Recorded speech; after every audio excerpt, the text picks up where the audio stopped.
Galera, a situação do Arthur não tá nada boa. O nosso menino acabou de sair de um conflito e meio que foi levado de graça para um outro, mesmo sem ter essa intenção. O pobre garoto bateu de frente com um urso veiudo, com sangue nos olhos e que não tá com cara de muitos amigos. Vamos analisar esse e outros detalhes do que aconteceu nesse capítulo logo após a vinheta.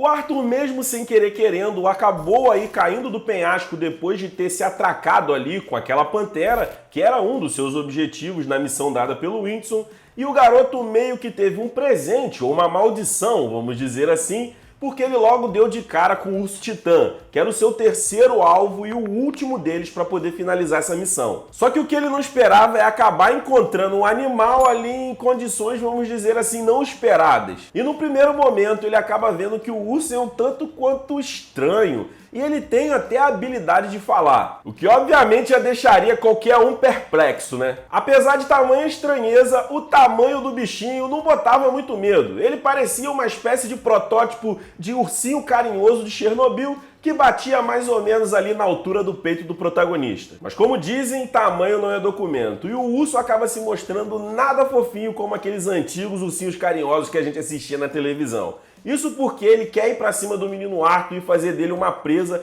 para ser devorada ali ao vivaço. E esse capítulo basicamente bebe de uma fonte X-Men da vida, isso porque o urso acaba propagando golpes no ar aí como se fosse uma espécie de superpoder mutante, e o próprio menino Arthur, utilizando o Burst Step, tá mais rápido que o Flash, dando um zigue-zague de lá e pra cá. Essa habilidade do urso de acabar propagando os seus golpes pelo ar acabam deixando o menino Arthur um tanto quanto atordoado, né? Como eu vou combinar aí, né, de lutar contra uma coisa que eu não consigo ver? O bichano consegue dar aí vários ataques de longa distância que fazem com que você perca aquela vantagem e equilíbrio no combate. Entre raquetadas na boca do estômago, que fazem o moleque ali cuspir a pomarola ao vivaço, e alguns cortes que ele acaba sofrendo, o menino Arthur percebe que se ele não levar esse desafio a sério, pode ser que ele parta dessa para melhor. E um detalhe bastante curioso aqui é que esse capítulo acabou sendo bastante suavizado em relação ao que ele é na novel. Porque esse urso na novel ele acaba sendo um tanto quanto mais sádico com Arthur. Ele fica meio que brincando com sua presa, igual criança fica brincando com sopa de letrinha no prato. Isso faz com que o garoto fique num estado de urgência e realmente pensando que dessa vez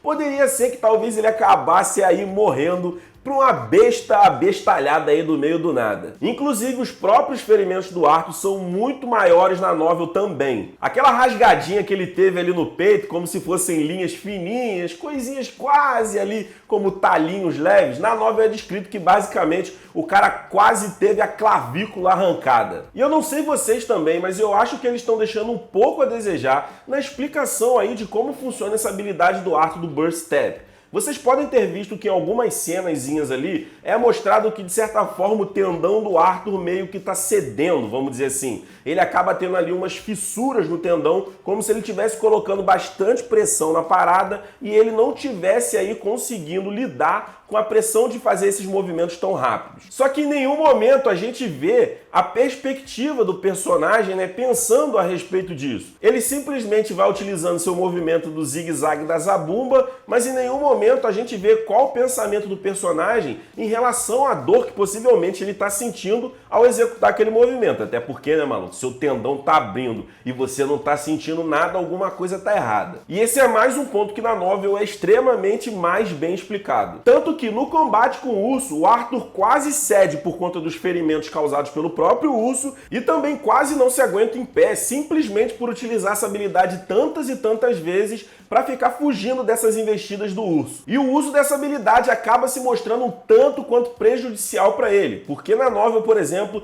existe um momento em que ele descreve que é como se tivesse uma dor excruciante nas suas pernas, como se elas estivessem sendo arrancadas diretamente do seu corpo de tanta pressão que essa habilidade causava nos seus membros inferiores. E nesse ponto eu vou ter que concordar que a Webtoon acabou deixando bastante a desejar. Em nenhum momento a gente tem uma expressão clara ali do personagem meio que mostrando o seu incômodo ou pensando a respeito do que estaria dando errado para que ele sentisse tamanha dor ao executar a técnica, né? Em um momento ali ele simplesmente menciona que suas pernas não aguentam mais, mas não é como se tivesse explicado o motivo por conta do que aquilo estava acontecendo.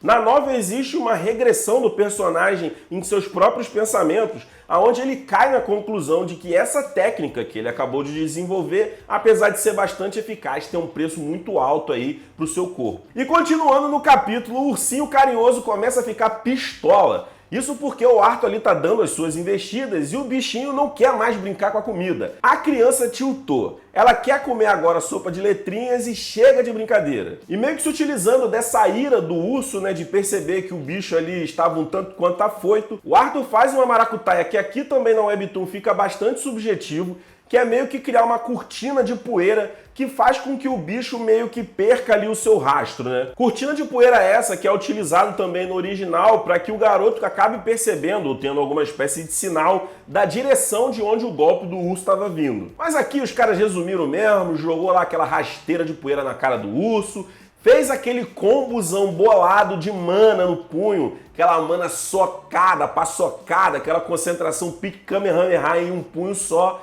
deu aquele drible do Ronaldinho no pobre coitado do ursinho e meteu a pistolada no peito do bicho, que caiu sem ter nem o que argumentar. Foi um one hit kill, rapaziada. Não teve nem desenrolo. E nisso o Arthur também não se aguenta em pé e acaba ali caído, mostrando que realmente todas as suas energias tinham sido exauridas. Convenientemente, o urso tinha acabado de destruir aquele sininho de vaca que ele estava carregando no pescoço. E o combinado com o Whindersson é que, ao esse sino ser destruído, o Asura entenderia que o Arthur tinha cumprido sua missão e iria ali para poder fazer os trâmites finais e falar: boa, garoto, passou. E cara, ao chegar ali meio que, vamos dizer, no campo de batalha, o Whindersson fica perplexo nas condições que o Arthur estava e também fica se questionando por que um simples urso titã filhote teria condições de ter feito aquela merda toda que fez. Isso porque o local fica um pandemônio, tá tudo destruído, rocha explodida pra tudo quanto é canto, uma zona. Se vocês bem perceberem, o Whindersson logo já começa um processo inicial ali de curar o Arthur. Isso porque a série de danos que ele tinha sofrido eram graves o suficiente para que esses primeiros socorros já precisassem ser feitos de forma urgente. E o que a gente acaba descobrindo é que, na verdade, o ursinho não estava puro, não. Isso porque ele estava sendo possuído por uma sanguessuga demoníaca, uma espécie de parasita ali que meio que se apossava de bestas de mana para que ela pudesse refinar os seus núcleos. O pobre coitado do urso, mesmo depois de ter morrido, dá uma de The Walking Dead, levanta ali dos mortos e tem expelido do seu peito a tal sanguessuga. E um detalhe interessante aqui é que o Whindersson, em seus pensamentos, ele acaba lembrando aí que essa é uma espécie muito característica de Epheotos e foi essa espécie que o agrônomo utilizou em seus estudos para gerar o soro que foi dado para aquela galera lá de Dikaten, quando rolou aquele ataque a Shiros. Então lembra aí que a galera tinha um boost muito grande nos seus núcleos de mana, mas acabavam ficando meio louconas? Era basicamente porque, de certa forma, eles estavam parasitados por um ser maligno. E esse é um ponto bem interessante que eles acabam conseguindo amarrar aqui, porque, se eu não me engano, na novel, não é dito aqui nesse momento que foi por conta desse motivo. Então eles acabaram meio que aproveitando a existência dessa sanguessuga para fazer aquele amarradinho bem bonito. Bem, apesar de ter acabado de enfrentar um desafio maior do que o Whindersson propôs para ele, o bom é que o menino Arthur acabou levando de lambuja um núcleozinho de mana refinado que o nosso mano Whindersson tenha grande boa vontade de fazer com que ele assimile, até porque, né, foi ele que derrotou o bichano, nada mais justo que ele consiga esse boost de mana. Boost de mana esse bem interessante que vai fazer com que o menino Arthur acabe saltando de nível em relação ao seu núcleo de mana e isso vai trazer um tanto quanto mais possibilidades para o garoto. Mas enfim, a Webtoon muda de cena e a gente vê que o Arthur agora tá ali numa casinha, num casebre e bem rebocadinho. O moleque tá enfaixado da cabeça aos pés. Tá parecendo aquela época lá em que ele levou aquele rugido mundial do Curtis nas costas para poder salvar a Tessia. Ele tá só o bagaço. E nesse momento, ali bem no finalzinho do capítulo, é introduzida uma nova personagem. Uma senhorinha um tanto quanto simpática, que aparentemente parece estar fazendo ali os primeiros cuidados do Arthur e monitorando ali o progresso que ele tá tendo no seu processo de cura. E é nesse inteirinho aí de apresentar uma nova personagem, que a gente ainda não sabe quem é, que esse capítulo vai terminando.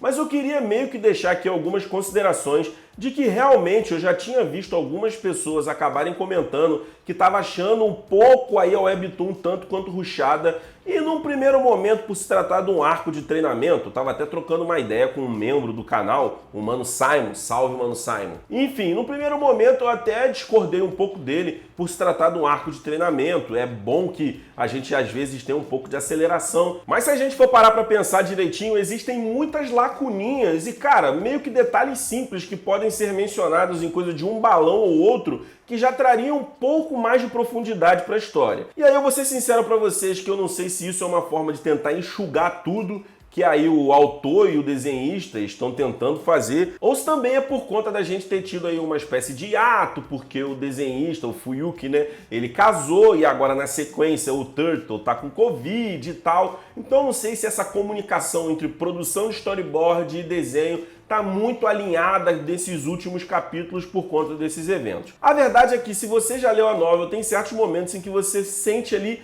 que faltou um pouquinho de boa vontade, sabe? Cara, menciona mais um quadro, mais um balãozinho, dá mais uma explicação, deixa mais amarradinho, porque realmente você sente que lendo e prestando atenção e comparando os dois, você percebe que tem muita coisinha solta que você, como leitor, meio que tem que fazer a sua interpretação própria. Interpretação essa que fica ali meio que a cargo somente do desenho. Mas conforme eu tinha dito lá, né, na questão do ferimento ali na perna do Arthur, cara, em nenhum momento a gente vê o cara meio que reclamando da dor que ele está sentindo ao utilizar aquilo ali e nem se questionando também do porquê que está doendo. Então são detalhes que acabam tirando um pouco da imersão da obra ali na Webtoon e coisas bobas que eu acho que eles deveriam se atentar mais. Mas enfim, é o que tem para hoje, né? Vamos esperar que o negócio melhore depois que os nossos dois contribuintes para o desenvolvimento dessa Webtoon acabem entrando em sintonia de novo. Agora eu vou fazer uma breve sessãozinha de spoilers do que teoricamente vai acontecer no capítulo seguinte.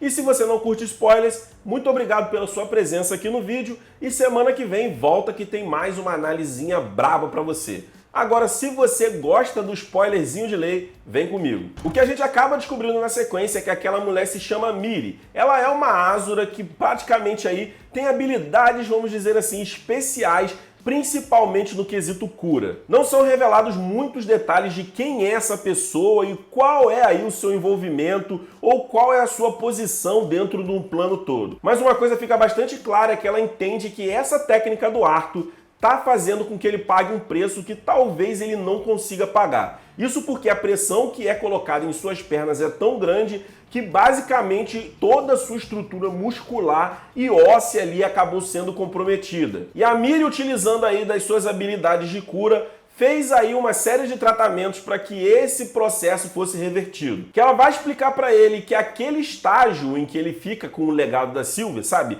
Que ele fica com aquelas runas no braço, cabelo branco, permite muito mais possibilidades do que o Arthur pensava, que simplesmente ser aí uma espécie de boost de poder. Então foi isso por hoje, galera. Muito obrigado por você aí ter assistido o vídeo dessa análise do capítulo dessa semana. Não deixe de deixar aí nos comentários o que vocês estão achando do ritmo das adaptações. Se vocês concordam que realmente a narrativa sendo utilizada na Webtoon tá decaindo um pouco e se estão ficando uma série de lacunas em aberto que a gente tem que ter uma boa vontade de tentar compreender. Mas foi isso. Mais uma vez, muito obrigado pela presença de todos aqui. Não esquece de deixar aquele likezão, se inscrever no canal e ativar o sininho se você não fez isso ainda lá no início do vídeo. Não deixe também de conferir os outros vídeos que vão aparecer aqui na tela em algum lugar. E foi isso. Muito obrigado pela presença. Semana que vem a gente está de volta e valeu!